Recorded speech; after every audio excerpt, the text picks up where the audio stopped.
Well, if it's not time for yet another tier list video, my dearest ultimate friends from the Aion free-to-play world. But before we begin, a word from today's sponsor, Raid Shadow.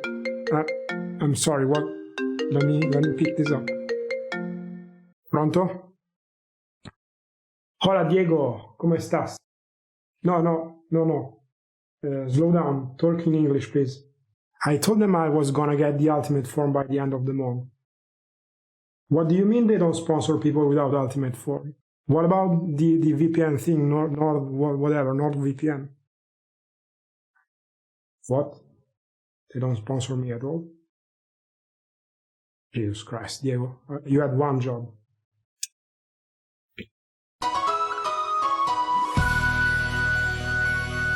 All right. My manager, Diego Garcia from Mexico. I had to get one manager because I'm starting to get famous, you know. He said, well, Nuke, you have 90% of people who are not subscribed to your channel and yet see your videos. We have to do something about it, else we're not gonna get any sponsor. Sad moments. For real. Please, guys, if you like the videos and you keep coming and watching my videos, consider subscribing. It really helps me a lot. That all said, we can start with the video. Roll the intro.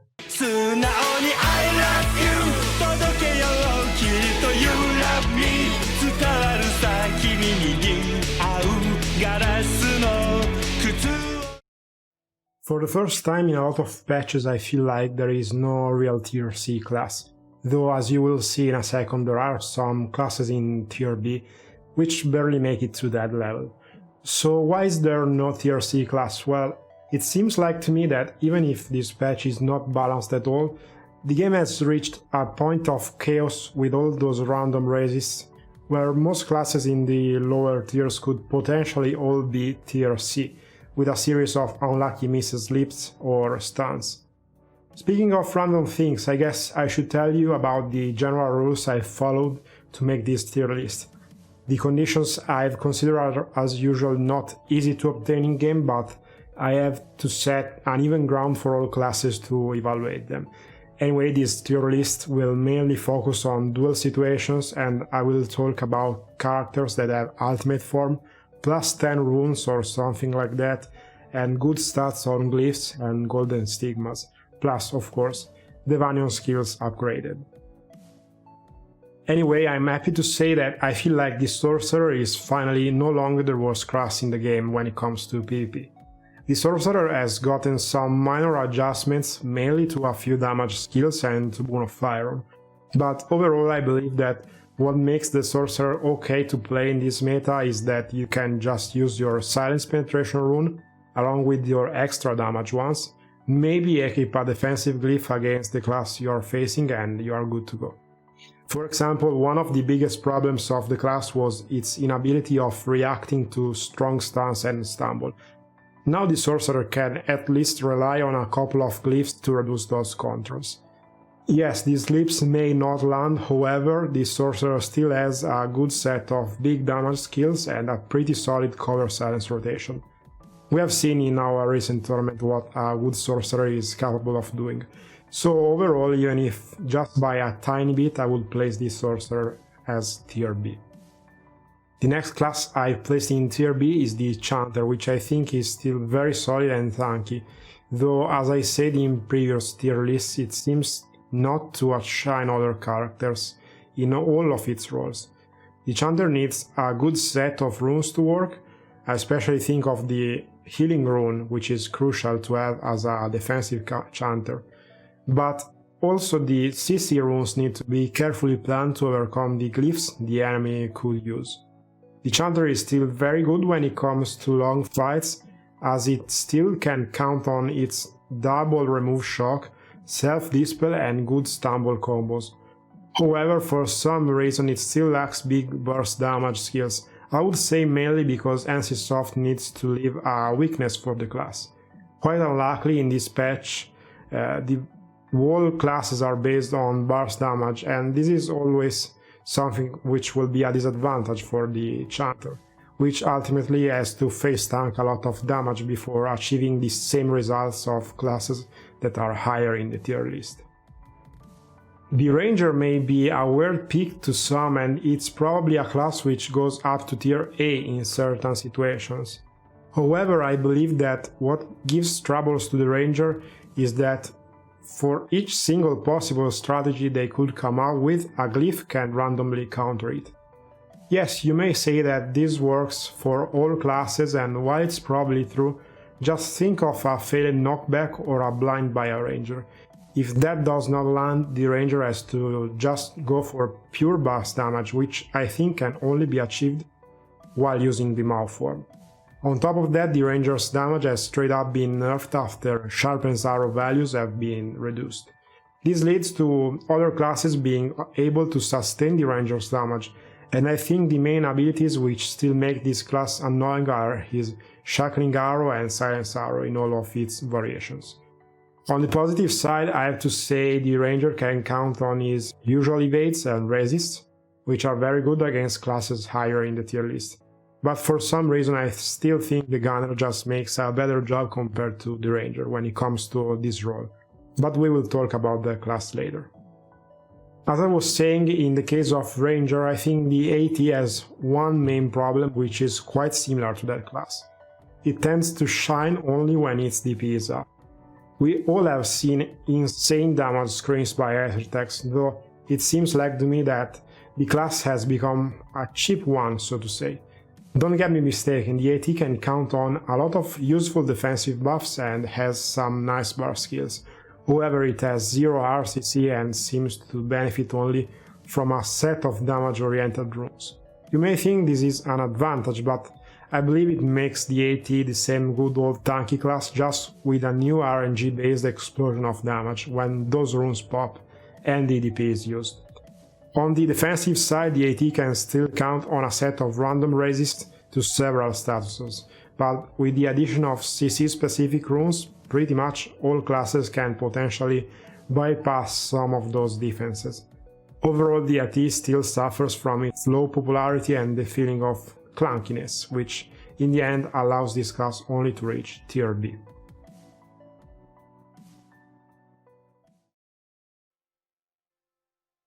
Moving to tier A, I am sure some of you will be surprised to see some of the classes I've put here.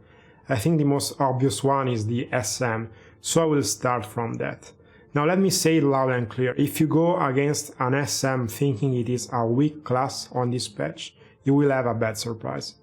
However, for a series of circumstances, the SM seems to suffer on his CC ability, now that defensive glyphs exist, and more importantly one very specific fear-resisting glyphs is in the game. You will probably resist just a couple of random fears, but this is enough to make the SM mess up some of his control rotations, on which the class is pretty much based. Also, it is worth mentioning that over a few patches the fears have been slightly adjusted on the speed of the feared enemy, and I also believe on the defensive values. On the other hand, I think the SM can now count on other rotations. I personally believe the Silence Collar is almost impossible to avoid if the Spirit Master is using an ultimate form. However, now a Silence Resist Glyph does exist, so the Spirit Master itself has to have a high silence penetration rune to make sure that all of his colors will work. You see that the Spirit Master has a lot of possible RNG related weaknesses, and this is very annoying to a rotation-based class. Overall, the SM can work with the correct gear and rely on the usual spirit substitution. Moreover, the damage output is quite high in PvP as well. It does not shine like in previous patches, but it is still a good class. The second class I've placed in tier A is the Painter, which I think has been nerfed a lot since its release, and seems to still be the main target of nerfs for recent patches. This class has evolved in a way that I find to be very weird, and if you think about it, I believe you will agree with me. First of all, the current Painter is a somewhat tanky sorcerer. It has changed from a full glass cannon playstyle to a defensive one. The defensive skills from the green Odian to evades all seem to point to that direction, but the Painter now has been left with quite a small and simple offensive kit. Pretty much one cover silence, one strong damage oriented buff, which is Into the Black. The main problem is that for starters, Into the Black can be removed in patch 7.7. This could already be enough to justify the D rank from tier S to tier A. However, on top of that, the painter has potential problems and it suffers from all kind of resist glyphs, while he himself does not seem to synergize quite well with any defensive glyph besides the usual random resist you may get from, say, your fear glyph and so on. The painter's burst has also been slowly reduced with several patches, so I would say the class is kinda in a phase of transformation of playstyle which has started from a lot of time, but has not been completed yet. I think by the end of the process it will not be a very strong class anymore, and at the moment it is only a good class at best, in my opinion. Finally, let's talk about the Gladiator, my main class. I have to say the Glad is strong now, not too overpowered, but has a few different options to play which I really like. We all know about the Red Berserking burst based Glad, but have discovered quite recently that what I call the Turtle Gladiator is viable and seems to work very well in certain situations. The strength of Blue Berserking and defense preparation together, combined with the correct glyph, make the Glad stronger against controls and also allows it to put pressure for longer time. Using the defensive sets seems to be a smart option now for Glad, as they could work very well with this setup. On the other hand, the Red Berserking combo is always ready to use if one desires. But back to the glyphs topics, the Glad works very well against stuns and knockbacks when it comes to combining UD and the correct glyph. In short, the Glad seems to do well against most classes, but suffers when it gets CC'd. One nice addition and must-have for the Gladiator is a good stumble rune, which can potentially guarantee stumbles even on an anti-stun skill from the enemy. I personally love the rune and it allows for unexpected combo setups, though most are based on pure luck and require a high level of the rune.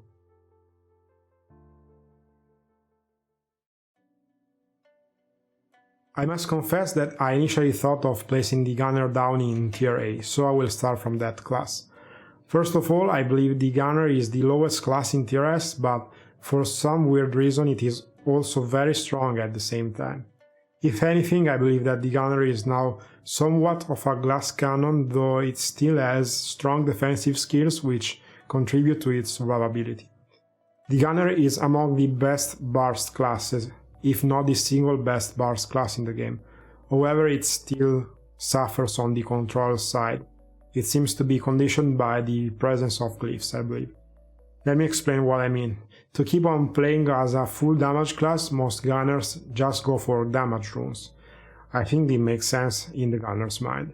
However, since the addition of silence resist, knockback and stun resist, missing a single control rotation could put the gunner in danger. Forcing the class to equip control-specific runes would lead to a reduction of its insane burst, which would still be high with DP on, but would be more conditional. Looking at other classes in the same tier or above, it seems like that all have a way to deal with gunners' controls nowadays, and most importantly, they have more benefits from runes or glyphs. All in all, I think this does not impact the gunner's playstyle too much so far, and it is still a fun class to play, and probably one that makes you go like, what the mierk, where did my life go? The Bard class is still among the best ones, simply because it can benefit from all of the runes and glyphs that have been put in the game.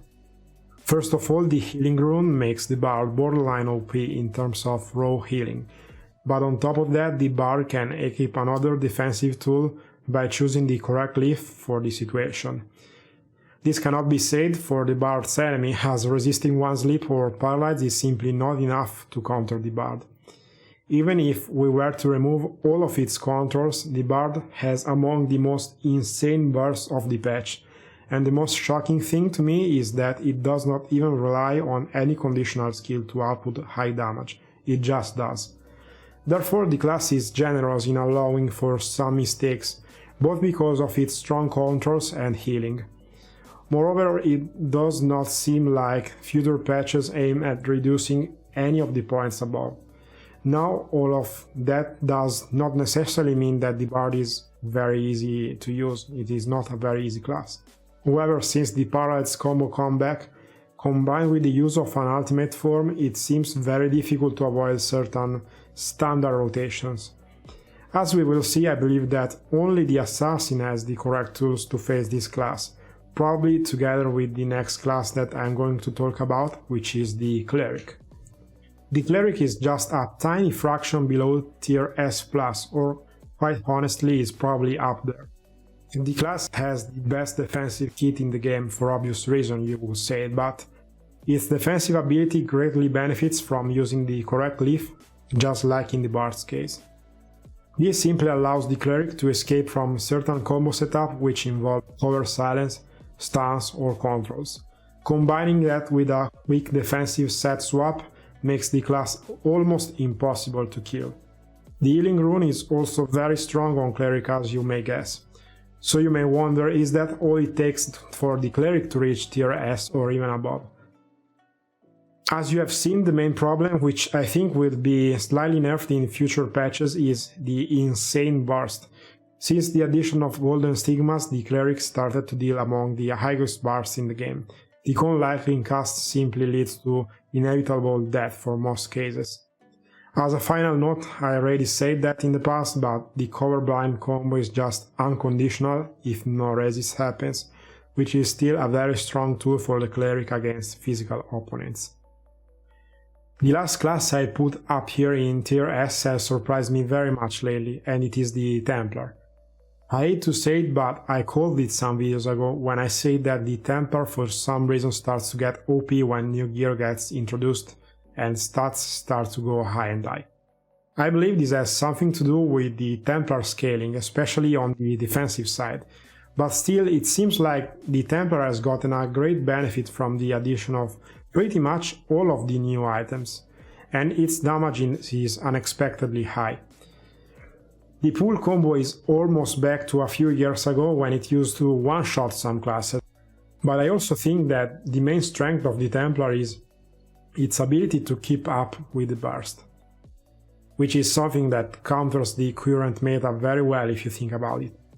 The combination of a medium-high burst and the impressive defensive kit makes the Templar for sure a tier S class, and a nightmare for some melee classes thanks to a specific skill setup which I have often seen being played in Arena. I think the Templar will only suffer a minor nerf when it comes to most recent updates and patches, and will stay very strong for a long time. Finally, the tier S plus class I have selected, the Assassin. It is still a up here and number 1 class, though with some points to think on. First of all, with the Templar's comeback, the Assassin has gone back to having a hard counter class. However, the correct rune setup, especially the stun rune, can probably allow the Assassin to face just any class. This class has not seen huge changes to the playstyle recently, but the possibility of increasing your stun chances is just too good for the Assassin. The combination of a stun rune with other stun-specific skills can guarantee stuns through Remove Shock, for example, which is already enough to put the Assassin in tier S+. Another strong combination for the Assassin is the use of a Silence rune, which increases the chances of landing your cover combos. This is especially strong as the enemy would have to swap between 2 different glyphs, but in most cases he or she will simply stay on an anti-stun setup. It takes only a fraction of a second to get stunned, so swapping is just too dangerous in most cases. That all said, the Assassin still works very well in the one-shot patch, given its evades and escapes. It is a difficult class to stop, and even more, it is hard to cast long skills to deal burst damage. The Assassins deal both high burst damage thanks to ambush and shuriken combo and sustained damage over time thanks to a good low cooldown kit. All in all, I would say the class in tier S all have a chance against the Assassin, but the odds are against most of the classes and in favor of the Assassin. And as for the lower classes, it is very hard for them to counter the kit the Assassin currently has. And with the tier S+, I conclude my Aion 7.7 tier list discussion. As usual, keep in mind this is just something I do for fun and based on several assumptions which are often difficult to match in game. But still, let me know what you think and leave a comment down below with your tier list setup. A final note, this is currently the last patch in Korea and only minor updates have been released. I'm looking forward to see what they will come up with in 7.9 or 8.0 or whatever they will be called.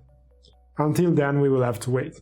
But thank you guys for watching and supporting me, and I will see you very soon.